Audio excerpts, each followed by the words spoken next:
Hello விவாஸ், நீங்கள் கேட்டுட்டு இருக்கிறது வெறும் ரிவ்யூ. நான் தான் உங்கள் பேரு. நாம் இந்த வெளில பார்க்க போகிறது 2024லேருந்து எடுக்கப்பட்ட ஹாங்காங் வாரியர்ஸ் அப்படிங்கிற ஒரு திரைப்படம் எப்படி இருக்குது அப்படிங்கிறத அந்த வெளில பார்க்க போகிறோம். இப்போ இந்த படம் வந்து தமிழ் டப்பிங்கோட அவைலபிளாக இருக்குது. இது ஒரு ஆக்ஷன் த்ரில்லர் ஜானர். படத்தோட கதையை பொறுத்தளவுக்கு படத்தோட கதாநாயகன் பேர் வந்து லூக் வந்து ஹாங்காங்கை பொறுத்தளவுக்கு ஒரு அகதியாக இருக்கிறாரு. இவருக்கு அந்த ஊரில் வாழ்கிறதுக்கு ஒரு ஐடி கார்டு வேணும். ஸோ இதுக்காக ஒரு கேங்கு கிட்டக்க வந்து காசை கொடுத்து எவ்வளவோ பார்க்குறாரு. ஆனால் அவன் ஏமாத்திடுறான். அதுக்காக ஒரு சில சம்பவங்கள் பண்ணி வால் சிட்டி அப்படின்னு சொல்லப்படுற ஒரு இடத்துக்கு பர்டிகுலரான இடத்துக்கு வந்துடுறாங்க. இந்த ஹாங்காங்கில் வந்து ஒரு 2 குரூப்பாக வந்து பார்த்தீங்கன்னா பிரிஞ்சிருக்கிறாங்க. அதில் ஒரு குரூப்பை சேர்ந்தவர் தான் இந்த சைக்ளோன் அப்படிங்கிற நபர். இவர் வால் சிட்டியை ரூல் பண்ணிட்டு இருக்காரு. ஸோ இவரோட அண்ணன் தான் ரூல் பண்ணிட்டு இருக்காரு. இவர் தான் இங்கே எல்லாமே. ஸோ அந்த சிட்டிக்கு வந்ததுக்கு அப்புறம் இவருக்கு ஒரு வாழ்க்கை வந்து பார்த்தீங்கன்னா அந்த சைக்ளோனும் கொடுக்குறாரு.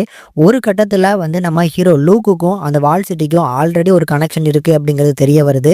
இதனால இந்த படத்தோட கதாநாயகனால இந்த 2 குரூப் அகைன்ஸ்ட் திரும்பி வந்து பார்த்தீங்கன்னா சண்டை போட ஆரம்பிக்கிறாங்க. ஸோ இத்தனை நாள் வந்து அமைதியாக இருந்த இவங்க 2 பேரும் இந்த 2 கேங்கும் திருப்பி சண்டை போட ஆரம்பிக்க என்னென்ன நடக்குது அப்படிங்கிறத அந்த படத்தோட மொத்த கதையுமே.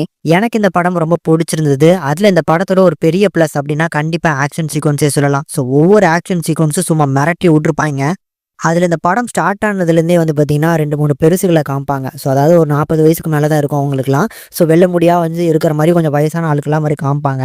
ஸோ அவங்களெல்லாம் பார்க்கும்போது ரொம்ப பில்டப்லாம் கொடுக்குறாங்க இல்லையா, அவங்கள வச்சு என்ன பண்ண போகிறாங்க அப்படின்னு நினைக்கும் போது அவங்களெல்லாம் வச்சு ஒரு சில ஆக்ஷன் சீக்வன்ஸ் பண்ணியிருப்பாங்க பாருங்கள். சும்மா மிரட்டி விட்ருப்பாங்க. சரி, பெருசுங்க தான் அப்படி சண்டை போடுது அப்படின்னா, ஸோ ஒரு 20-25 வயசுக்குள்ள உள்ளவங்களாம் அதை விட மிரட்டுற மாதிரி வந்து ஆக்ஷன் சீக்வன்ஸ் பண்ணி கொடுத்துருக்காங்க இந்த படத்தில்.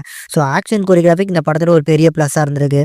அதுலேயுமே இந்த படத்தோட 70% இருக்கக்கூடிய ஆக்ஷன் சீக்வன்ஸ் ஒரு ரகம் அப்படின்னா, கடைசியில் வரக்கூடிய ஒரு 30 நிமிஷம் ஆக்ஷன் சீக்வன்ஸ் அதை விட அது பேலன்ஸ் பண்ணுற மாதிரி இருக்கும். இந்த 70% அந்த 30%க்கு ஈடு கொடுக்குற மாதிரி அந்த 30 நிமிஷத்தில் இருக்கக்கூடிய ஆக்ஷன் கோரியோகிராஃபிக் சூப்பராக பண்ணியிருந்தாங்க. இப்படி இந்த படத்தோட ஆக்ஷன் சீக்வன்ஸும் தாண்டி வந்து கேரக்டர் ரைட்டிங் அப்படிங்கிறதுமே ரொம்ப அழகாக வந்து பார்த்தீங்கன்னா ஸ்ட்ராங்காக போர்ட்ரேட் பண்ணியிருப்பாங்க. ஒவ்வொரு கதாபாத்திரங்கள் வருது அப்படின்னா அந்த கதாபாத்திரத்துக்கான ரைட்டிங்கும் நல்லாயிருக்கும், ஸ்பேஸும் நல்லா யூஸ் பண்ணி கொடுத்துருப்பாங்க.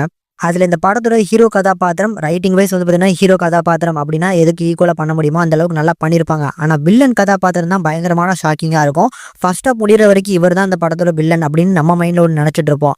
ஆனால் அவர் இல்லை பாரு, அவர் கூட நிற்கிற பாரு, இவர் தான் வில்லன் அப்படின்னு சொல்லி செகண்ட் ஹாஃபில் காமிச்சு அவருக்கு ஒரு சூப்பர் பவர் இருக்குன்னு சொல்லி அந்த 30 நிமிஷமே அந்த ஒரு வில்லனை வச்சு தான் வந்து பார்த்தீங்கன்னா அந்த 30 நிமிஷம் ஆக்ஷன் சீக்வன்ஸ் அந்த அளவுக்கு பிரம்மாண்டமாக இருந்திருக்கும்.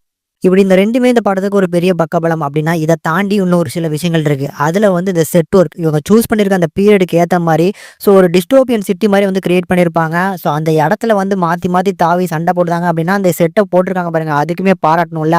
அந்த வகையில் டெக்னிக்கல் சைடும் சரி எல்லாமே இந்த படத்துக்கு ஒரு நல்ல பக்கபலமாக இருந்து இந்த படத்துக்கு சப்போர்ட் பண்ணியிருக்காங்க. ஸோ ஓவரால் ஆல்ரவுண்டராக இந்த படம் பார்க்கறதுக்கு நல்லா இருக்குது அப்படிங்கிறதுனால இந்த படத்துக்கு ஒரு ஃபுல் அவுட் ஆஃப் ஃபுல் ரேஷியோவே கொடுக்கலாம். அந்தளவுக்கு ஒருத்தான படம். தமிழ் டப்பிங்கும் அருமையாக இருக்குது.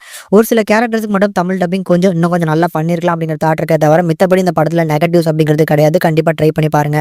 இந்த படத்தை ஃபேமிலியோட பார்க்கலாமா அப்படின்னு கேட்டிங்கன்னா கண்டிப்பாக ஃபேமிலியோட பார்க்கலாம். கண்டிப்பாக ட்ரை பண்ணி பாருங்க.